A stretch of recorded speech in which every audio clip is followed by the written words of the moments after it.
The Best of Our Knowledge explores topics on learning, education, and research.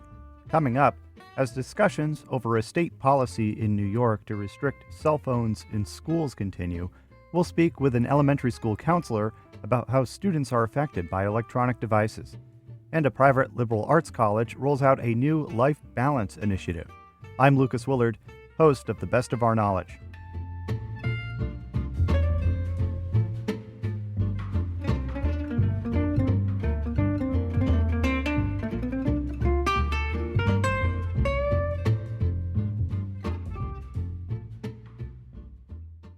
You're listening to The Best of Our Knowledge. I'm Lucas Willard. With school back in session, New York Governor Kathy Hochul has been touring the state to hear about the use of cell phones by students. The Democrat is weighing a statewide policy on electronic devices as more local school districts adopt restrictions on phones. New York State United Teachers, the state's largest teachers union, supports a statewide ban. The union says 80% of its members think cell phones and social media are having a negative impact on students' mental health and development. To learn more, I spoke with Lisa Milady, a NYSET member and elementary school counselor on Long Island. My analogy that I can speak to that is in the 60s, moms were smoking cigarettes and drinking alcohol because they didn't, while they were pregnant, because they didn't know of the effects that would have on their children. We learned the hard way about the effects of smoking. It took regulations for you can't buy cigarettes unless you're 18 years old. It took campaigns for us to teach the dangers of smoking, turning into the dangers of vaping. And the piece about smoking was that it was culturally acceptable. Everybody was walking around. You watch old movies. Everybody's puffing away at cigarettes because that was the cultural norm. And what has happened is cell phones are the cultural norm, and parents are not realizing because, truthfully, they are born into it at this point. You remembered when you only had a flip phone. There are people in New York who are native to cell phones because they were born into it, and then others, we've learned it as a second language. Let's say, make that analogy. And because they've become so pervasive and normalized that how much it affects children is going unseen. And we need the state to step up to create awareness at the egregious effects that cell phone has on children, on their development, and on their ability to use skills for emotional regulation. And there's so many different levels that mental health is being affected by the overuse of cell phones. So, Lisa, what kinds of conversations are you having with parents who may, as you say, they're born into cell phones at this point? Mm-hmm. How do you convince them or change their minds about this technology? Me personally, attending PTA meetings and talking about the effects that the blue light on cell phones and television and electronics has on child brain development, helping framework that your child should be watching no more than 30 minutes of television a day and or 30 minutes of being on a telephone. You need to limit exposure. You need to have safeguards and teaching parents, here are the safeguards that are available. Encouraging parents at kindergarten orientation, have a box that has books and crayons and paper and scissors so your child can be creative with their hands, not just passively entertained with their minds. And so me as a school counselor, education is my first line. When I have students who will say things like, this is a true story. I had a student come in at lunchtime saying, I'm really scared. My friend during lunch told me how easy it is to build a bomb. And I pulled this 7-year-old and I was having a conversation. He said, yeah, I was on YouTube. It really is easy, Miss Milady. It's easy. And he didn't understand the correlation. I had to teach him the correlation between feeling safe and secure and what's appropriate and inappropriate to talk about. He was just going on YouTube, called the parents, and they said, yeah, he's on it all the time. And I talk about having limits to access and not even having the World Wide Web available on a device. There's so much you can do without having internet access. Kids will find it. Now, what about changing the parents' habits? Have you had to have any conversations with mom and dad about limiting their own personal use of smart devices at home? I always start with, I respect the working parent's life. As a working parent, when I came home and I needed to cook dinner, I loved Arthur on PBS. And that 30 minutes was golden time for me to put together dinner and be ready to sit at the kitchen table. And it is important that we understand parents may need a break of 30 minutes here or 30 minutes there, and then they need to model themselves putting away the phone and turning off the TV and having real-time conversation face to face while eating dinner, while being together, family time, playing games, being with your child without being distracted is something that we need to do. And I will tell you, I have had parent conferences where the cell phone is out and the messages are coming through and they are answering text messages while I'm having a conference.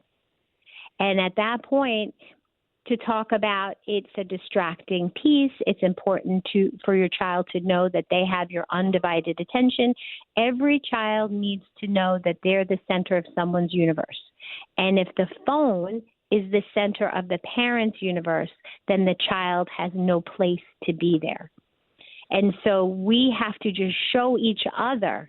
At one point, I had my smartwatch because I thought it was so important for me to get all my messages. And while I'm talking to somebody and my wrist buzzes, of course I'm going to turn and look at it. I had to get rid of my smartwatch. I had to stop that. I can live my life without immediate attention being drawn to take me out of the moment. We are not living within our moments because we're living ethereally in the cloud. And we're missing that piece where we're looking at each other eye to eye and connecting as a community. So looking ahead, is New York already behind the ball in controlling smart devices, or do we need to adapt? And is there a space to possibly integrate smart devices and social media in the classroom? I believe if we embrace it, instead of villainize it, we are better as a community. I'll give you an example. AI, I'm also a college professor, and AI is a big concern as I'm grading papers and writing and looking at papers. And I had a student, the computer told me that it was 85% plagiarized. And so I am teaching my college students as they're using AI, here's how you can use it for an outline, for a beginning prompt. And I've used it myself for how do you show kindness as a teacher. And AI gave me 2 pages on the importance of kindness in the job force as a teacher. So AI is a tool. Smartphones are tools. We have tools. We need to use it intellectually and for our benefit, not as a replacement for relationships and community. An online community is not a real community. A community are the people that you live with, work with, that you're side by side with in person in real time, and together you are moving toward a common goal. Lisa Milady is an elementary school counselor on Long Island. You're listening to The Best of Our Knowledge. I'm Lucas Willard.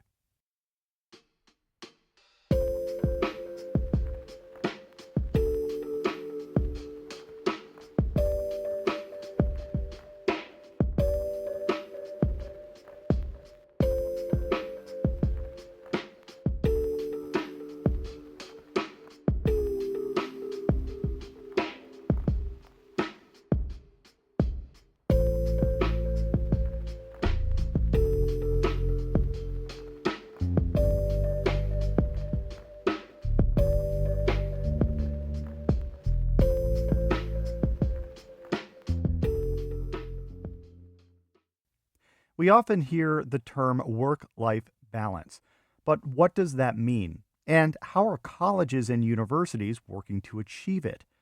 Hartwick College, a private liberal arts school in Oneonta, New York, is rebranding itself as the Life Balance College.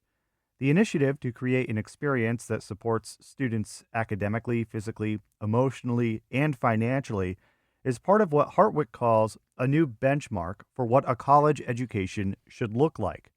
To learn more, I spoke with Hartwick College President James Mullen Jr. It's an opportunity for us, I think, to take a very distinctive place among liberal arts colleges in America. We, for a long time, have prided ourselves on our commitment to student well-being, to student health and wellness, to the full student experience. And what we are hoping to do here is demonstrate to the world that this is an institution that focuses on all the pillars that are related to the balanced life of a student, preparing them then to go on and live a balanced life in their future careers. And starts with academics.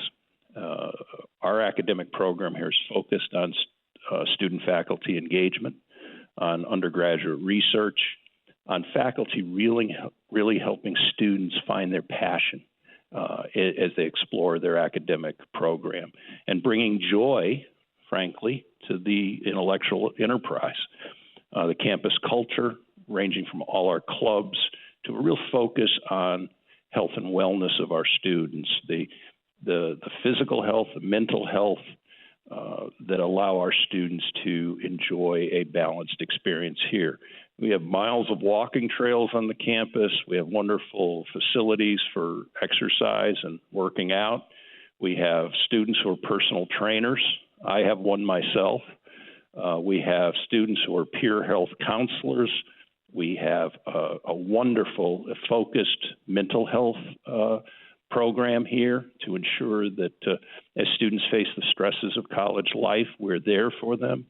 And then it extends to career preparation, allowing students to, once again, find that career that is their passion and explore it through internships and international opportunities to study and explore other cultures.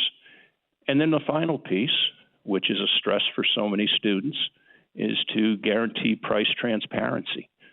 We believe that it's time for colleges like ours to make that whole process of understanding the pricing model of higher education simpler, to allow them to make their decisions to come to college based on understanding the affordability of the institution.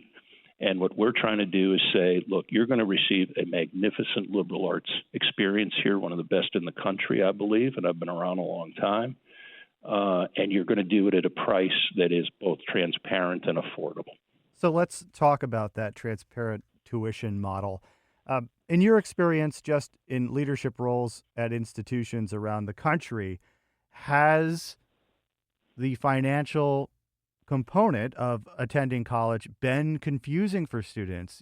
Have you had to sit down with staff or students in the past and say, hey, we got to dig into this and figure this out for you? Is it a common issue where students have a lot of questions about paying for school? Yes, and I think it's become even more common for a number of reasons. One, I think students and their parents are being much more intent about looking at the pricing of college and the return on investment of college. I also think that, the model that so many colleges have operated under that worked for years of charging a high tuition and then discounting at a high percentage.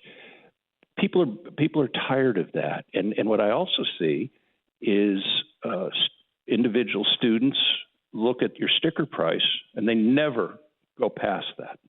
We shouldn't expect every student to be an expert in financial aid, and I think what we're trying to do is simplify that. If you talk to students around the country, of all the stresses they face, one of them is trying to figure out the financing of their college education.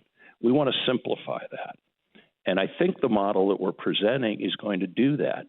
And we're going through the process now of explaining it to students. And I think as the students understand it, they're saying, this is simpler. This is more transparent.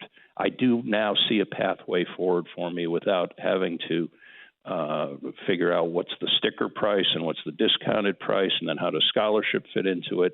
We're trying to simplify that. It's all part of the effort to, A, be transparent, B, we believe take a leadership role on devising a better model for institutions like ours, and third, that helps your life balance, takes one more stress out of your life. Do you have a target for how you'd like to possibly increase enrollment or generate more enthusiasm for college just by adjusting and making this tuition formula more transparent? Do you think it will have an effect on enrollment? Yes, and I think it will have an effect on enrollment because it's part of a larger equation.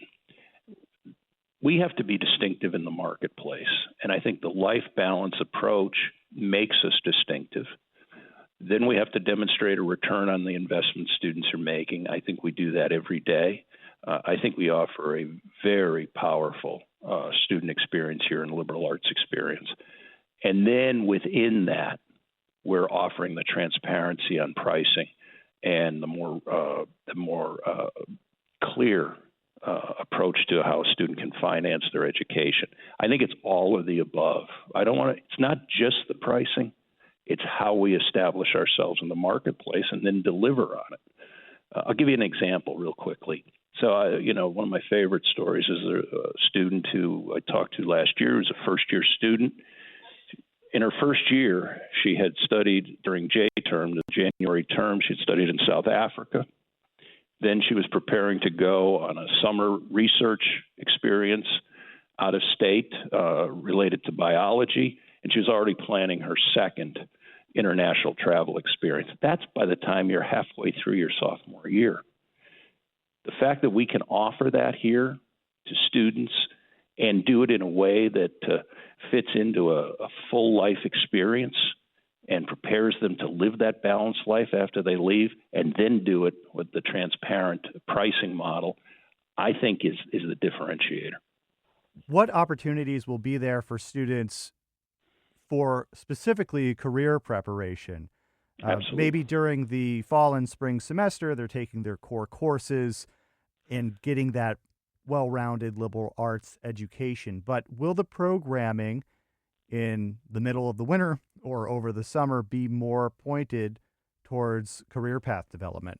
Absolutely. Internships, career path is a centerpiece of all of this. So throughout the year, we're doing career preparation. We have success coaches here who are working with students as they start to identify their interests.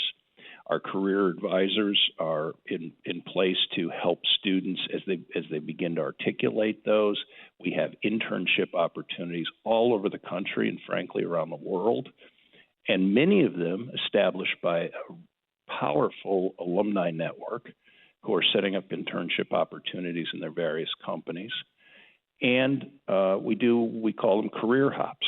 During the semester, we'll go to New York, we'll go to Washington, we'll go to Silicon Valley, taking students at different phases of their experience here and introducing them to a variety of opportunities, be it in high tech, be it in marketing communications, be it in government, be it across the board, and seeing it live and up close. So from the day you arrive here, we're working with you to develop your career passion and then help you explore it. And for our students who do these internships, so many of them then get an offer of a job because they deliver during the program while they're there. So it's a cornerstone of everything we're going to do. So President Mullen, in the Life Balance College initiative, academic well-being is part of it. You've mentioned that. But when it comes to personal faculty support and check-ins with students, are students learning differently these days? And is part of this program to catch up with where incoming and returning students are at this moment? Well, I think students do learn differently. I think students have always learned differently on an individual basis. And I think that's where the liberal arts and a small college are uniquely positioned to help students. Some students learn in large group lectures. Some learn in small class settings. Some learn better on technology. Some learn in different way. They absorb information differently. Our faculty are very good, and when you have a class that's 15 or 20 people, it's easy to identify different learning needs and work with students in that regard. And you're at a place where faculty know you and know the challenges you're facing. And so I think we're positioned to deal with different learning modalities. Obviously, students today, as opposed to 100 years ago when I was in college, technology plays a big role. And I think part of what we're trying to do with life balance is allow students to get off the technology a bit and explore other aspects of life. We have a beautiful, I think our campus, we have one of the most beautiful views off the hill that you will ever see. What I'm enjoying is I'm seeing students sitting in Adirondack chairs talking to each other without their cell phone in front of them. And I think and we're encouraging that. So, yeah, they learn more with technology, and our faculty have adapted to that. But we're also trying to reintroduce them to a world that's beyond, the internet and that sort of thing. And I think students are looking for that. As we did some focus groups around life balance, it was very interesting. Both prospective students and parents embraced the idea. This is a world that's looking for balance. And I think this generation, to their credit, in the best sense, cares about how they're going to have a balanced life. And I think that I sometimes look back and wish I had focused more on that. Sure. And I think that dovetails into the emotional wellness part of this with technology and having students disconnect, if you will. Right now, there's a lot of discussions in New York State about cell phone restrictions for grade school and high school. But do you think that there also needs to be a role in higher education among administrators and leaders like yourself to, not tell a student what to do, but to ensure that they do build those connections with their fellow students, that if there are negative impacts of technology, social media, constantly being connected, that those impacts are mitigated? I think the responsibility we have is to invite students to see a difference, to see something different. Invite students to embrace opportunities beyond the internet and the cell phone in every moment. In college, I'm not going to tell them you can't use your cell phone, but it's incumbent upon me, I think, and my colleagues to say, step back. What does it mean to live a healthy life? And a healthy life means sometimes just sitting and enjoying the view. Sometimes it means putting your phone down and taking a hike. Sometimes it means putting your phone down and going to a lecture or a performance or a game. Sometimes it means that I put my phone down and I go to the counseling center because, I'm feeling really stressed and I'm not going to get the answer by going on my cell phone. I'm going to get the answer by going to talk to someone. I think we've got to give students models of what a balanced life can be. And part of a balanced life, too, is building community. I said to students when they arrived, the challenge of living a balanced life is that I'm going to be my best self, but then I'm going to turn around and help you be your best self. And I don't think you do that necessarily on a cell phone all day. You do it by embracing what it is to be in a community. And that's what life balance is, Now, President Mullen, I want to ask you about partnership between Hartwick College and SUNY Oneonta, which, for those who may not be familiar, is right across the street, the yes. public college. The One Heart partnership was forged under your predecessor to assist students who are in their nursing program students. Right. What can you tell me about that partnership? Is it still going strong? And are there other opportunities that you are interested in exploring partnerships with both SUNY Oneonta across the way or other institutions? Well, yes, One Heart, we continue to evolve it. We continue to shape it so it's the best program it can be for the students who enter at SUNY Oneonta and then seek to transfer to our nursing program. And there's so many other opportunities. My good friend Alberto and I sit regularly and talk about how we can collaborate for the good of Oneonta and the region. This is a symbiotic relationship in many ways. SUNY Oneonta is better when Hartwick's strong, and Hartwick's better when SUNY Oneonta is strong, and Oneonta is better when we're both doing well. So, we're involved in a number of collaborative efforts with the mayor and the city council downtown and with other organizations around issues as diverse as housing, and our Grain and Innovation Center that Hartwick has created is going downtown. That's very exciting, and I know SUNY has its Excel Center. So we are both trying to invest in the community, and again, we're great partners. We compete on the playing field, but we get together and try to do good things to lift the city. And I think that's an important example we hope we set for others as well. That you can be rivals in some ways, but you can also work together for the betterment of the community, and we do so in a very friendly way. James Mullen Jr. is the president of Hartwick College, a private liberal arts college in Oneonta, New York. You're listening to The Best of Our Knowledge. I'm Lucas Willard.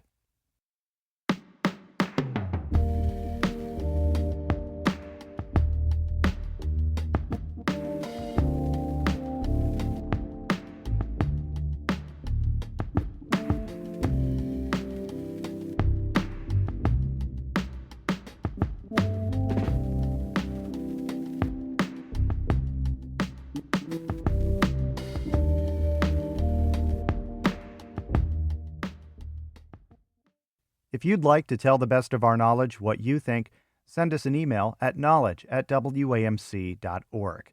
You can listen to The Best of Our Knowledge anytime as a podcast, downloadable wherever you get your podcasts.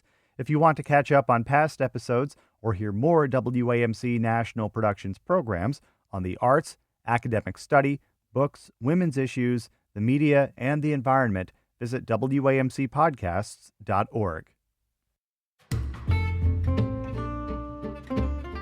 This has been The Best of Our Knowledge, episode 1773. The Best of Our Knowledge is a national production of WAMC Northeast Public Radio. Thanks to associate producer Madeline Reynolds. The latest on all National Productions programs is available via the Airwaves newsletter and our flagship station's website, WAMC.org. Until next time, I'm Lucas Willard.